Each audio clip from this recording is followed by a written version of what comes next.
आज आपण इयत्ता तिसरी परिसर अभ्यास यामध्ये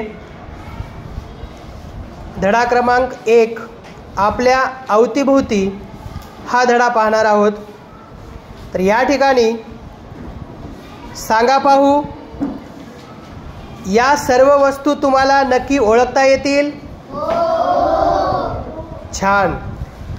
त्या कोणत्या पदार्थापासून बनल्या आहेत?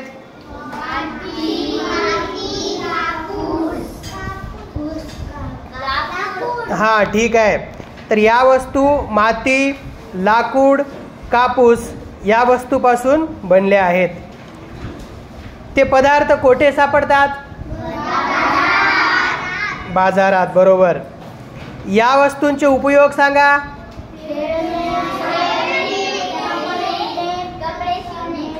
बरोबर आहे।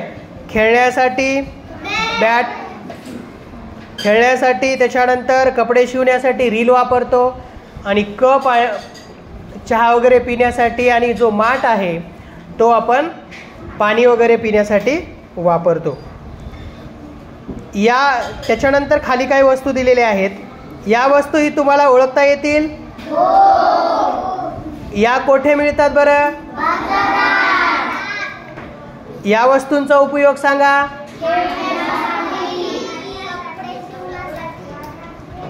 या वस्तू फक्त आपल्याला खाण्यासाठी उपयोगाला येतात। अवतीभोवती नजर टाकू तर या चित्रामध्ये तुम्हाला झाड, आजूबाजूला डोंगर, गवत दिसत आहे, प्राणी आहेत, दगड आहे। तर आपल्या आजूबाजूला अनेक वस्तू आहेत, त्या सर्वांचा मिळून आपला परिसर बनतो। त्यात माती, दगड, धोंडे आहेत, नद्या, नाले, तळी आहेत, हवा आहे, डोंगर आणि टेकड्यासुद्धा आहेत, जंगले आहेत, शेते, घरे आणि रस्तेही आहेत, उजाड माळराने आहेत, वेगवेगळे प्राणी आपल्या सभोवताली असतात, निरनिराळ्या प्रकारचे वृक्ष, झाडे झुडपे, वेली यांनी आपला परिसर सजला आहे। आपणही या परिसराचा एक भागच आहोत।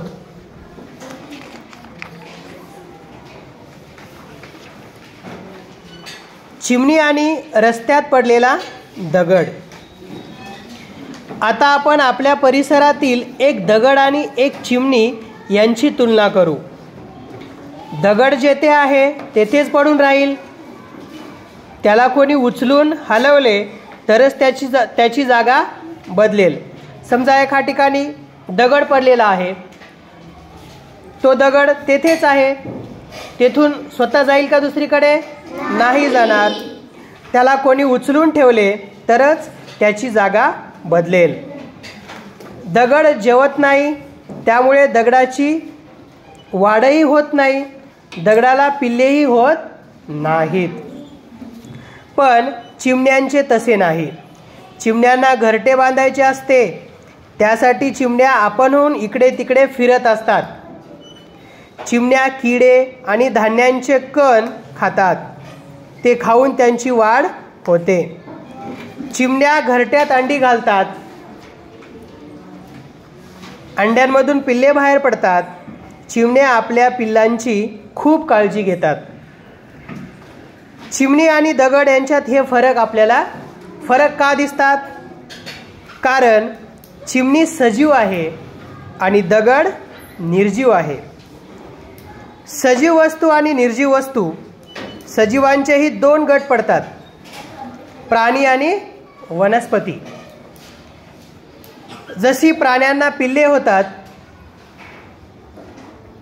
तशी बियांपासून वनस्पतींची रोपे तयार होतात, ती वनस्पतींची पिल्लेच असतात।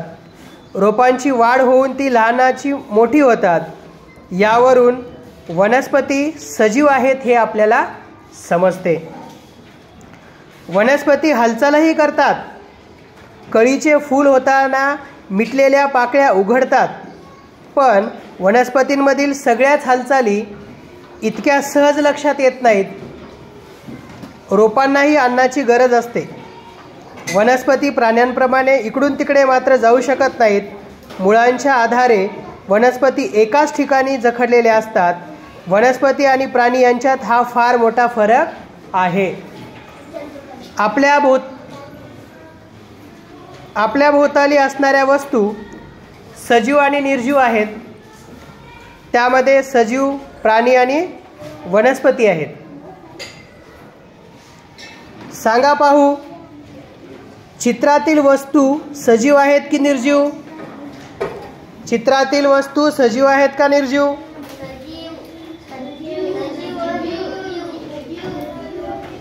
सजीव व निर्जीव दोन्ही पण. सजीव असेल तर ती वस्तू वनस्पती आहे की प्राणी ते सांगा.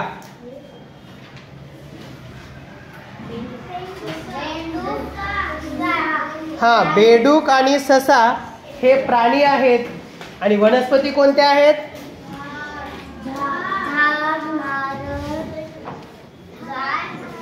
तर या ठिकाणी बरोबर, फुलांचे रोप, कुंडीमध्ये एक फुलांचं रोपटं आहे ते, नारळाचे झाड आणि झाड हे वनस्पती आहेत. जरा डोके चालवा.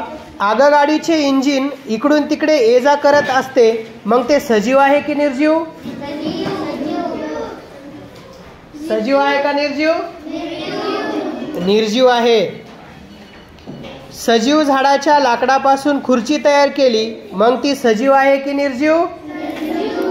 निर्जीव. तुमच्या परिसरात कोणकोणते पक्षी दिसतात?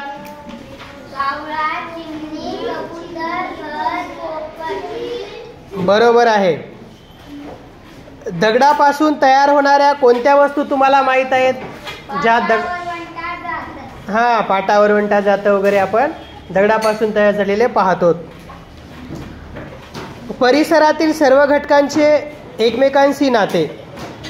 पाणी आणि हवा परिसराचेच घटक आहेत. सर्व सजीवांना त्यांची गरज असते. तसेच सर्व सजीवांना अन्नाचीही गरज असते. ते अन्न त्यांना परिसरातूनच मिळते. जगण्यासाठी लागणाऱ्या इतर वस्तूही सजीवांना परिसरातून मिळतात. पक्षी घरटी बांधतात, त्यासाठी पक्ष्यांना कापूस, काड्या, धागे अशा गोष्टी लागतात. त्या त्यांना परिसरातूनच मिळतात. माणूस तर परिसरातून किती वस्तू मिळवत असतो. कापूस, लोकर, रेशीम या वस्तू परिसरातूनच मिळतात. यापासून आपण कापड विणतो. तर चित्रामध्ये तुम्हाला कापड वस्तू वगैरे दिसत आहेत. माणूस परिसरातून मिळालेल्या वस्तूंपासून चटया, टोपल्या, वहीचा कागद अशा गोष्टी बनवतो. घर बांधण्यासाठी माती, दगड आणि लाकूड माणसाला परिसरातूनच मिळते. काही वनस्पतींच्या बिया वाऱ्यामुळे विखरल्या जातात. त्यामुळे वेगवेगळ्या ठिकाणी वनस्पतींची नवीन रोपे तयार होतात. म्हणजेच वनस्पतींनाही परिसरातून मदत मिळते. सजीव परिसरातून ज्या वस्तू घेतात त्याचा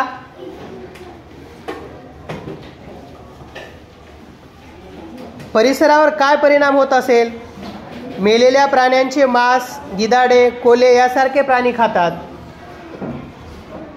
पोट भरता भरता परिसर स्वच्छ करतात.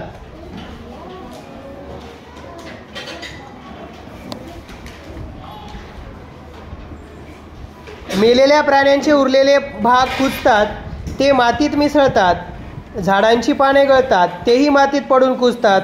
त्यामुळे माती कसदार होते. कसदार मातीमुळे वनस्पतींचे पोषण होते. म्हणजेच निर्जीव वस्तूंमध्येही सजीवांमुळे बदल घडून येतात. माहीत आहे का तुम्हाला, मेंढीसारखा केसाळ प्राणी झुडपांची पाने खातो. त्यावेळी मेंढीच्या केसात काही वनस्पतींच्या बिया अडकतात. ती मेंढी दुसऱ्या ठिकाणी गेल्यावर बिया तेथे पडतात. त्यामुळे वेगवेगळ्या ठिकाणी वनस्पतींची नवीन रोप तयार व्हायला मदत होते. म्हणजे प्राणी आणि वनस्पती एकमेकांना मदत करतात. तर अशा पद्धतीनं आपण या धड्याचं वाचन केलेलं आहोत. हा धडा आता आपण सविस्तर पाहणार आहोत.